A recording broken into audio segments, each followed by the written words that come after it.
welcome to the Cambridge Interfaith Programme's Food and Faith webinar, recorded for UK Interfaith Week 2025. Here with me are Dr Stefan Williamson Fa, Hoyle and Reem Fatthelbab, who are all working on different projects and inquiries that speak to our theme of faith, food and community, nourishment across cultures. Food is more than fuel. It's comfort, it's culture, it's connection. From cherished family recipes to the rituals of festive meals, what we eat often tells a story of who we are and where we come from. In this special webinar, the three researchers, all members of the University of Cambridge, are going to talk about how groups across the UK and elsewhere are responding to food insecurity by sharing meals and meeting diverse dietary needs in their communities. I should say, of course, I'm Dr Iona Hine, the Programme Manager for the Cambridge Interfaith Programme, which is based in the Faculty of Divinity at the University of Cambridge and reaches across the university and beyond. So, with no further ado, I'm going to hand over to Dr Stefan Williamson Fa to get us going with a short presentation about his research. Hello everyone, and thank you for joining us for this webinar. My name is Stefan Williamson Fa. I'm a researcher at the Centre of Islamic Studies at the University of Cambridge. And my current work examines the relationship between Islam and food in London, particularly what happens when food becomes more than it's just something we consume and turns into something we give, share, and that circulates.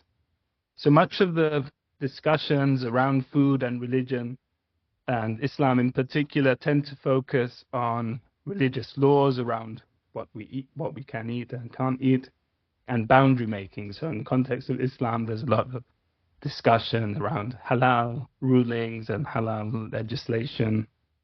And in research too, there's a lot of interest in the ways that food shapes migrant and post-migrant identities. These are, of course, very important themes, but my research asks slightly different questions. What does it mean to give food away for free in a city like London, where both food and rent and the cost of living is so high and so expensive? What motivates such acts, and what ethical or political possibilities might arise through these small gestures of sharing and feeding and care? So as an anthropologist, I investigate these questions ethnographically. So I spend a lot of time with people, talking, volunteering, cooking, cleaning, and observing how different values live out in practice. So one of the main focuses of this current research project is Muslim-run food aid initiatives. So these are soup kitchens, food banks, community kitchens that respond or are responding to rising hunger and poverty in the UK. So despite being one of the world's sixth largest economy, Britain faces serious and growing problems of food insecurity. And this is something many of us will recognize from our own professional and community settings. It's a concern that has reached schools with national debates around free school meals and child hunger, showing just how widespread food poverty has become. Faith groups have long been at the forefront of responses to poverty, and food poverty in particular. The largest food bank network in the UK, the Trussell Trust, is Christian-based, and many churches run local food provision. This reflects a Christian genealogy of food aid in the UK, one rooted in charitable and pastoral tradition, and Christian charities continue to play a leading role today. But over the last few decades, we've seen growth in diversity of food aid or faith-based food aid. So we have Sikh, Jewish, Hindu, and Muslim groups all engaging in these practices of sharing and providing care for those who are hungry. Yet we still know relatively little about how these different faith traditions bring distinct ethical frameworks of care to their work. And this is the gap that my research is seeking to address. So over the past year, I've been volunteering with 3 Muslim-run food aid initiatives across London, from mosque-based soup kitchens to pop-up food drives on the side of busy high street. I've cooked, served, sorted donations, distributed meals, and listened to stories from both volunteers and guests. I've also interviewed many organizers and volunteers and participants of other initiatives beyond these three. And these experiences show how Islamic ideas of charity, generosity, and service take shape in practice, often in collaboration with people of many backgrounds. They create what I think of as spaces of encounter, where differences are not erased, but negotiated through shared acts of care. It's important to note that giving food has a deep theological grounding in Islam.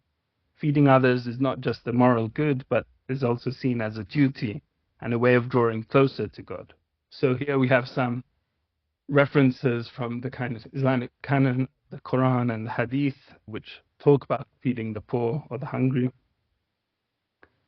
And these powerful texts remind believers that feeding the hungry is an encounter with the divine, an act where care for others becomes a form of worship. So this theology has inspired a remarkable history or traditions of institutional and everyday food sharing in Muslim society.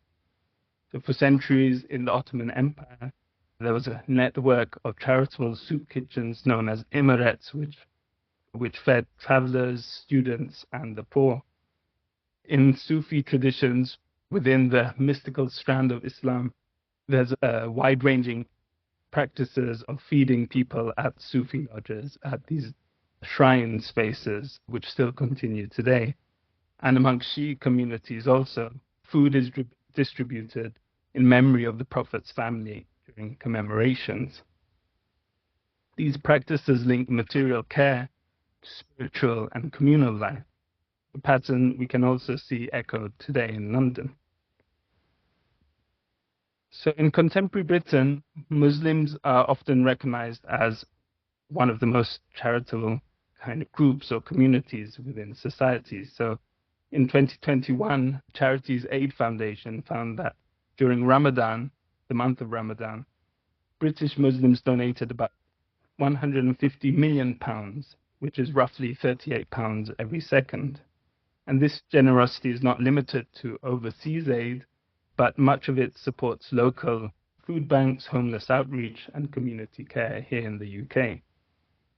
The initiatives I've been working with in London are run by Muslims of diverse backgrounds. We have Sunni, Shia, Sufi groups, British-born Muslims, converts, first-generation migrants, all ages, and both men and women. And they often partner or work in conjunction with non-Muslim organizations too. And together they distribute thousands of meals each week, often from donated or surplus food. So two principles stand out in almost all of these projects. First, there is a commitment to serving everyone. Unlike many food banks that require a referral or proof of need, these Muslim-run initiatives usually feed anyone who comes forward. As one of the organizers of one of these food drives told me, if someone is coming and asking for a meal, that's enough reason to feed them. So this reflects an understanding of need as relational or situational, not something to be measured or tested. Second, there is an emphasis on quiet service rather than proselytizing. So most organizers and volunteers are clear that their work is not about converting others, but about embodying faith through action, and by extension, showing Islam through generosity, humility, and care. Through these acts, food becomes a medium of encounter, a way of bridging difference in an often polarized or increasingly polarized society. In London's context of austerity, rising Islamophobia, and widening inequality, these small moments of giving and receiving offer something politically significant, a glimpse of solidarity beyond identity and ethics of care that transcends background or belief. So what I find striking is how food, something so everyday, something that we need to survive, can open profound questions about ethics, faith, and belonging. In the simple act of feeding a stranger, we see how theology and urban life intersect. And we're reminded, as the Quran and Hadith both suggest, that to care for others is to meet the divine in the ordinary. I'll stop here. Thank you very much. And I look forward to our discussion. Thank you, Stefan. So we're going to hear next from Peach Hoyle, PhD student in the Faculty of Divinity, and I have seen Peach nodding along to that presentation, so I'm confident that we're going to pick up on some similar themes, but based on different case studies. Over to you, Peach.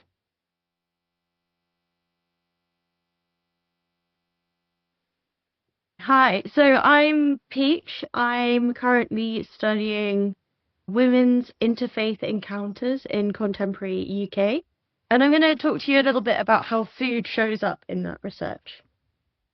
So as I'm talking, I'd love you to think about two kind of big questions. The first of which is, can we learn anything about religion through eating together, through that actual kind of practice? And does sharing food change anything on a kind of societal or political level? So to introduce the research I've been doing, again, I'm an ethnographer, I'm an anthropologist, and so I've been spending my time participating in the groups that I'm studying. So a lot of that has meant showing up at meetings and events of women's interfaith groups. So that's where women of different faiths come together, usually at a local level, and they want to build relationships and understand each other's different kind of religions. And food is almost always a huge part of these events, especially at these kind of local level things. You'll show up and people will have brought home cooked food, and a lot of the time it's a focal point of what we're doing. However, at the same time as I've been doing this and spending this time in these local groups, I've also been going to what we might call high-level interfaith spaces and events. Quite often this will be a conference or a big event where you might find kind of policymakers, faith leaders, especially prominent faith leaders. You might find people working for national interfaith organizations and even people in government. And I find that the way food is treated in these spaces is really different. There's almost a dichotomy. You see these phrases that you can see here on this slide repeated in confusing ways. People will say things like, oh, we need to move beyond bagels and samosas, or, oh, this thing is just a bit tea and samosa. In this framing, in these high-level spaces, you find food treated almost as a shorthand for things that don't make a difference. And that's just very different from what I've encountered in my fieldwork. So to give you an idea of what I'm talking about, this high-level space that's so different from where I've been, this is a picture of the Drumlanrig Accords, which was signed earlier this year. As you can see, these are all kind of faith leaders from British Muslim and British Jewish groups, all gathered round to sign an agreement to work to develop relationships between their communities in the wake of the escalation of violence in Gaza in October 2023. And you can see this as a very kind of formal, it's got a lot of gravitas in what they're doing. And this is very much not the kind of space that I've been talking about. So these are the kind of people, the kind of spaces where food, I find, is spoken about as if it's not really doing anything very important. By contrast, I found a lot of my interlocutors, the people that I was speaking to when I went and spent time in women's interfaith organizations, particularly at this local level, said the same phrase again and again, which is the food brings us together. They both think that what they're doing is important. They think it's changing things. They think it's changing things for the better. And also that food has a really crucial role to play in doing that. And I found that in interviews with completely separate people from completely separate groups at opposite ends of the country, that this phenomenon of food bringing people together is really strong, particularly in women's interfaith groups. So what then explains this dichotomy? What's happening so differently in these spaces, the one we saw, the kind of high-level interfaith spaces, versus these kind of, I wouldn't want to say low level, but that's implied, to these kind of local grassroots spaces. So to explain this, I've tried to disaggregate a bit what we're trying to do when we do interfaith encounter. I think there's quite a few different things that sort of stack up on top of each other. On an individual level, we're often trying to learn about each other's religions. We're trying to change ourselves. At an interpersonal level, we're trying to build relationships with others, especially across kind of barriers of religious difference. And at a community level or a political level, we're usually trying, like those people in that picture of the Drumlanrig Accords, to promote peaceable relationships within and between communities, just trying to get along with others around us and live better lives together. And I think what's often happening when food gets left out of the picture is that people are starting with this, what I put at the bottom. They're thinking we can get faith leaders all together, these people right at the top, and we can make decisions, and that will trickle down to everyday, ordinary believers. But I think often women's groups are approaching it from a very, very opposite way, which says we start with the individual, we start with the everyday, these ordinary, very kind of intimate relations. And I think that's where food comes in so strong. It's because that kind of intimacy and that everydayness is really prioritized in these local and grassroots spaces. It's important as well to know that it's not just any food that can be meaningful as a space for interfaith sharing. The women I spoke to were really keen to let me know that this food had to be homemade. Canapes and things brought by caterers don't count. A couple of my interlocutors, that's the people I spoke to, told me, they'd rather turn up empty-handed than bring something they brought from the shop. So it really has to have this kind of element of domesticity and intimacy and come from people's own sort of personal labor in their own homes for it to be meaningful as a space to share. It has to have some kind of religious or cultural significance for the person who's brought it. It has to say something about them. And that's interesting as well because it's not always just something straightforwardly religious. One of my interlocutors told me about bringing Welsh cakes because she does interfaith, but she's not particularly observant in any religion, but she still wanted to bring something that spoke about her kind of history and heritage. And the people she shared with really appreciated that. So it transcends between kind of religion and worldviews more broadly as well. It's got to be shared at the table, so you've got that kind of table sharing, what we call commensality, is really important, eating together like a family meal. And also it has to bridge kind of difference in universality. On the one hand, people want to bring something that's really specific to them, that says something about themselves, but also they'll usually talk about the ways that they've changed it or adapted it to make it more universally accessible. So they might have taken out meat, or they might have replaced the pork with something else, so that more people can eat it. And that kind of act of generosity is something that people speak to me about a lot as a way of showing that they understand each other's needs and that they've gone out of their way to accommodate the other. So it probably won't come as a surprise to you to learn that I think the answer to both of these big questions is yes. I think that we do learn a lot about religion through eating together, and I think that's definitely what's happening in the groups that I've observed. And I think, at least for my interlocutors, they do think that sharing food changes something, not just for themselves, but they talk about the ways that affect their families and their communities, that the experiences they're having of eating together sort of flow out into their communities and change and make things more peaceable in exactly the same way that kind of high-level project is trying to do. So just 3 kind of quick implications I think that this might have for teaching about religion. And this is probably familiar to everyone watching it, but I think I'd just like to draw it out. I think it's really important to include the ordinary and the everyday in the way that we talk about religion. Very often we can approach it, and I know this is how I was taught about religion until I came to university. We think about kind of institutions and faith leaders and scriptures, but I do think it's really important as well to think about how this is lived in this really ordinary, everyday, intimate and domestic sort of realm. Food is a really important part of that, and as Stefan said, I think seeing that beyond kind of dietary restrictions, so often we learn about what people can't eat, and it's so important to think about how does this show up in religious life in a positive way too. And then finally, that somatic and collective learning processes can be learning. I think very often we treat learning about religion as an intellectual process where we're going to learn to list off the 10 commandments or the rules of kashrut.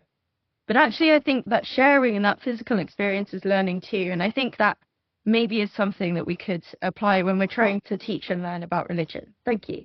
Wonderful. Thank you to Peach. Going to hand over now to our third speaker, Reem Fatthelbab. Reem is also a PhD student at the Faculty of Divinity, although this year she is out doing the ethnographic fieldwork. So perhaps, Reem, you can tell us where you are, but over to you. Thank you, everyone, for joining today. I'm joining you guys from my field site near Granada in the mountains of West Sierra Nevada, where I look at religious or spiritual interactions around, particularly around olive farms and olive cultivating sites among Sufis in the south of Spain. This talk examines how cultivation, cooking, and meal sharing function sites where religious commitments are evaluated in my field site. My central question is how the Sufi converts of South Spain integrate spirituality with ecology, including practices that are food related, like how olives are grown and pressed, how ingredients are sourced, and how meals are organized as routine venues of ethical formation. In other words, how working with the land, with the olives, and with cooking them eventually become a devotional practice. And what does this tell us about the relationship between faith, heritage, and the goddess? Here in Las Albucarras Mountains, there are communities who are largely European converts to Islam, who follow Sufi Islam, particularly the Naqshbandi and the Qadiri orders, which broadly seek to engage with the local culture as much as possible, but also encourage people to live their lives in a way that blends farming, building, and creative arts with a spiritual practice. And in fact, pursuing these ecological practices is a way of spiritual ascension. The key settings include small farms, shared kitchen, and seasonal harvests, where religious authority is negotiated through tangible work with the food and land. For example, Sufi masters encourage their participants to purify themselves, work on their ego, relate to their primordial nature as religious beings through working with the land as the most blessed way of doing things, and followed by taking care of animals, and followed by trade. They see it work settings perhaps more beneficial to the life of the human being that seeks ultimately closer connection to God than a regular job. A starting point to look at is the work of an anthropologist called Charles Hirschkin, who looks at the Spain, and he shows how Andalusia's Islamic past survives as what he calls a felt history, carried through memory, embodiment, and emotion. This work is important because it highlights how Islam in Spain is more than just history. It's lived through cultural and affective practices. In this material register, olive oil production, kitchen routines, and hospitality practices operate as durable carriers of that felt history. I bet on Hirschkin, but also extend his framework.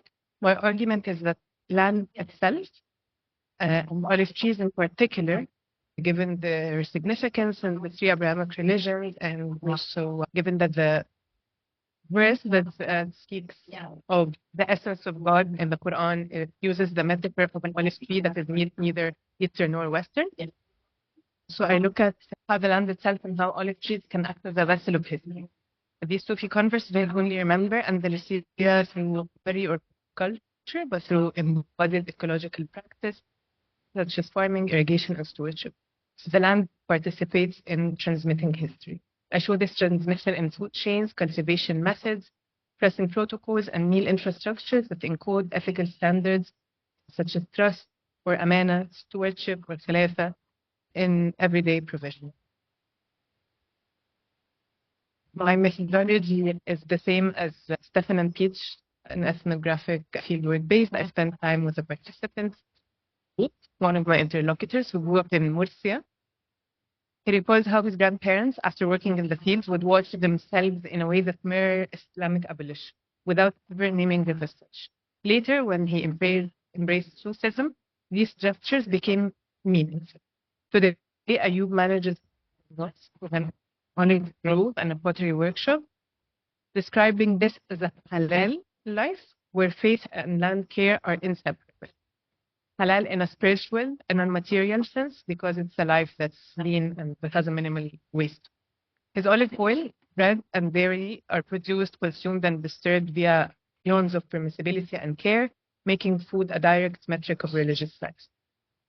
Another example is Medina, a writer and activist who leads ecological workshop in a Sufi retreat center. She encouraged participants to write songs about olive trees framing them as active participants in shared history. For her, Andalusian heritage is not static, but a resource for ethical and spiritual engagement with the environment as it is now. Her workshops link current agricultural issues like alternate bearing with the olive trees to household food planning and communal meals, converting agricultural variability into ethical deliberation. She's also an advocate for the idea of permaculture, of having like more diversity in the landscape and not only planting a monocrop of olive trees, which is like familiar, iconic scene in southern Spain. She is more of an advocate of how adding different trees and different urban seeds and plants around the olive trees actually strengthens them in a material sense, as in it strengthens the nitrogen of the soil, etc.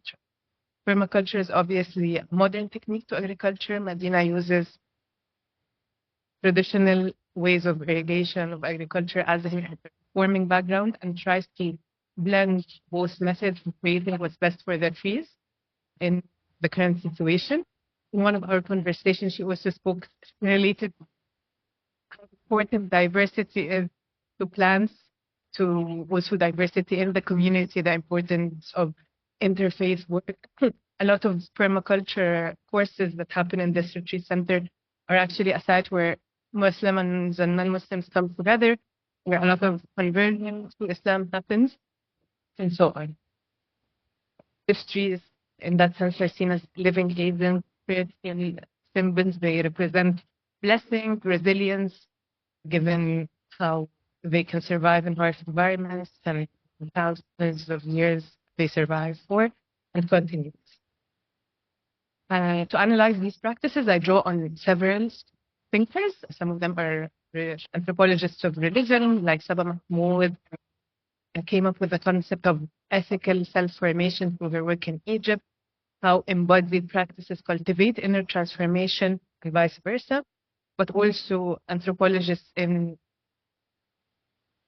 the field of more than human anthropology that particularly looks at the relationships between the human and non-human entities. And in this sense, that would be the plan. I use that to analyze the relationship between people, spirituality, and the olive tree.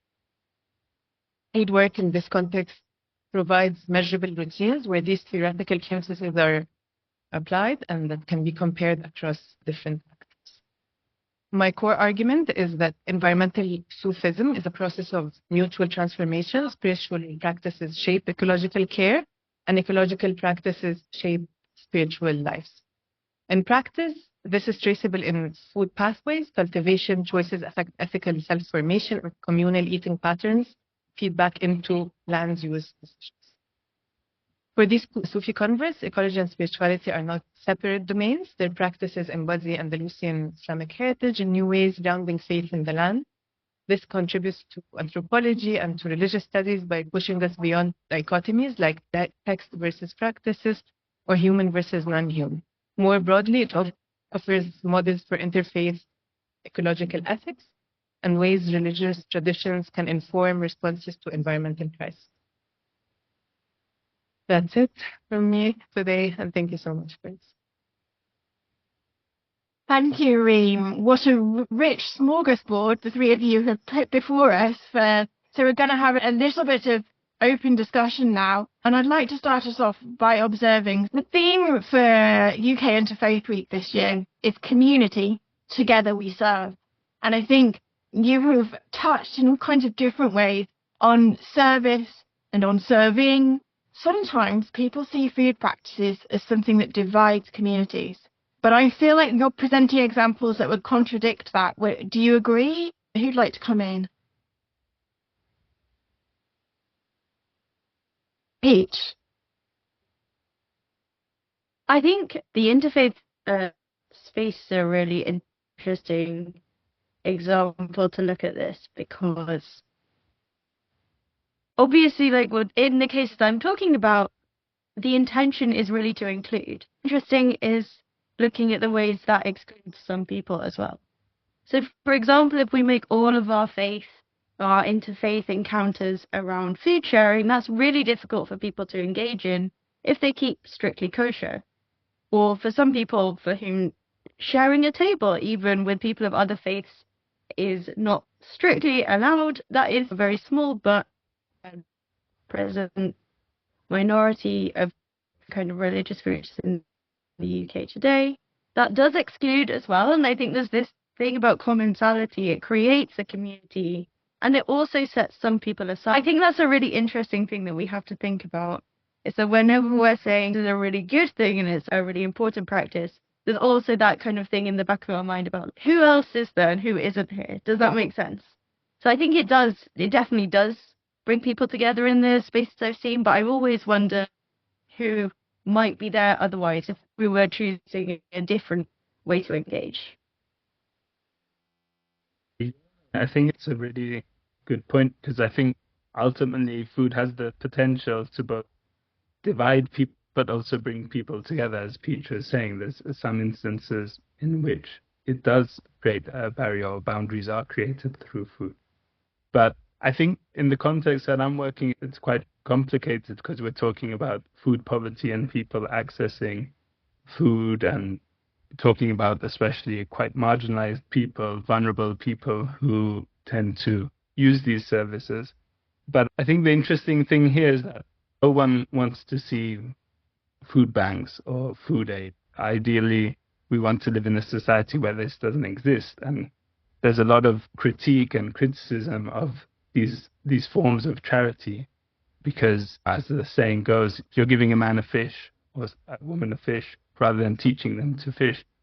But I think beyond those critiques, there's something very interesting that happens here, where people are coming together.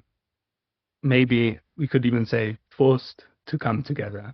And in that moment of encounter, there's sometimes tensions, there's problems, but there's also a space to ask questions, to care for each other in a way which doesn't necessarily come up in other forms of everyday life. Often people might have a conversation on the bus or whilst waiting at the bus stop. It seems to be rarer these days.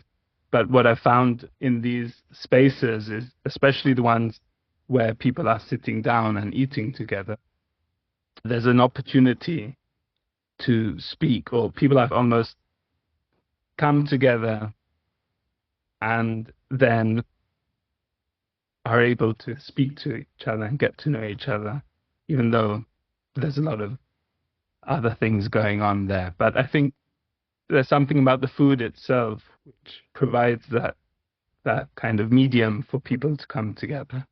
And yeah, I think there's a lot, both in terms of the volunteers and the organizations. There's a lot of emphasis on service, as you said, on caring. And I think that's also really important, this idea of caring for anyone who comes and asks for help without any conditions. And I think that is not something that we see in every aspect of life. Things are often the other way, where either you need money to be in a certain space or to receive some kind of attention, or you need to meet other criteria. I think there's something important here, and I think food, it's hard to put my finger on it, but I think food is an important medium for this. Thank you. I'm going to draw things to a close a little bit, but partly with a kind of question. So I wonder whether there's any kind of a myth or misunderstanding that you come across in your research as you're trying to explain it to other people that would be worth just straight out saying, avoid thinking this is a mistake. And I'm sure I can propose some, but just to get each of you to say, is there something people are getting wrong in your area of research, do you think? To me, it would be that engagement with religion and ethical self-formation and religious formation mostly happens in religious institutions and mosques and churches and so on. In my experience, it's been taking place in nature, around the trees, and to my interlocutors, that's the closest you can get to the divine, by experiencing their direct creation and not through man-made kind of buildings. So that's not exactly a common myth, but something common kind of conception that we have, and I felt my field work. Thank you, Reem. I think for me it would be women involved in interfaith things are very rarely faith leaders that have so much to say and have so much persuasive power in their communities. It's really important to keep giving people a platform when you think about who can represent a religion, not just to go to formalized positions of leadership. Thank you. I think definitely talking to people about my research, one thing that comes up a lot is that people think that these groups and initiatives are only doing this to proselytize, to gain more followers to their religion. And that's far from the truth. That's far from what I've seen. There's all sorts of motivation, individual motivations that inspire people to do this work. But definitely there's a strong sense of care and of service for people of all backgrounds. And I think that is really, that's the kind of the real priority, or what I see, this kind of discomfort and unhappiness over the situation that they see around them and wanting to make a difference in their own communities where people live. So, yeah. Thank you very much, all three of you. I think that you have managed both to indicate something of the depth and significance and traditions of hospitality, of food sharing, of care, and at the same time some very contemporary examples of how that is being lived out in people's lives. And I feel like you've also collectively made a really compelling argument for ethnography as a research method for really paying attention to what's going on in the world.